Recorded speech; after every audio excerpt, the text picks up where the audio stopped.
Assalamualaikum warahmatullahi wabarakatuh. Selamat pagi anak-anak. Sudah siap belajar pagi ini? Baiklah, sebelum kita memulai pembelajaran pagi ini, alangkah baiknya kita berdoa terlebih dahulu agar apa yang kita dapatkan pagi ini dapat bermanfaat untuk kita semua. Berdoa dimulai. Selesai. Ada yang tidak hadir pagi ini? Alhamdulillah hadir semua ya. Semoga kita senantiasa diberikan kesehatan oleh Allah untuk menimba ilmu seterusnya.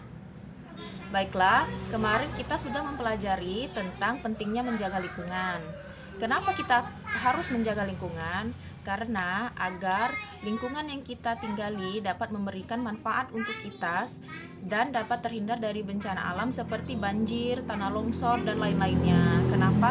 Itulah kenapa kita pentingnya untuk menjaga lingkungan agar untuk kelangsungan hidup bermasyarakat juga. Baiklah, pagi ini kita akan mempelajari tentang pemanfaatan sumber daya alam untuk kesejahteraan masyarakat. Yang perlu kita ketahui, apa sih itu sumber daya alam? Sumber daya alam itu ialah segala sesuatu yang berada di alam, baik fisik maupun hayati, yang memiliki daya guna untuk memenuhi kebutuhan manusia. Baiklah, di sini Ibu telah menyediakan media pembelajaran untuk kalian perhatikan ya. Nah, adapun jenis-jenis sumber daya alam itu terbagi menjadi dua. Yang pertama, sumber daya alam hayati atau biotik dan sumber daya alam non hayati atau abiotik. Baiklah, kita bahas yang pertama adalah sumber daya alam hayati atau biotik. Itu terbagi menjadi dua, yaitu tumbuhan dan hewan. Dari tumbuhan ini, Ibu ambil contoh seperti pohon kelapa. Nah, dari pohon kelapa ini kita dapat mengambil manfaatnya dari buahnya seperti air dan sari santan untuk memasak. Sedangkan dari hewan ialah ayam, kita dapat mengambil manfaatnya dari daging dan telurnya untuk kebutuhan kita sehari-hari. Nah, yang kedua adalah sumber daya alam non hayati atau abiotik. Di sini Ibu mengambil contoh seperti air. Nah, dari air kita dapat mengambil manfaatnya untuk kebutuhan kita sehari-hari seperti mandi, memasak, serta mencuci. Baiklah, selanjutnya berdasarkan sifatnya, sumber daya alam itu dibagi lagi menjadi tiga. Yang pertama, sumber daya alam yang tersedia di alam. Yang kedua, sumber daya alam yang dapat diperbaharui. Dan yang ketiga adalah sumber daya alam yang tidak dapat diperbaharui. Baiklah, yang pertama adalah sumber daya alam yang tersedia di alam. Di sini Ibu ambil contoh matahari. Kenapa? Matahari itu adalah ciptaan Allah yang sudah disediakan Allah untuk kehidupan kita.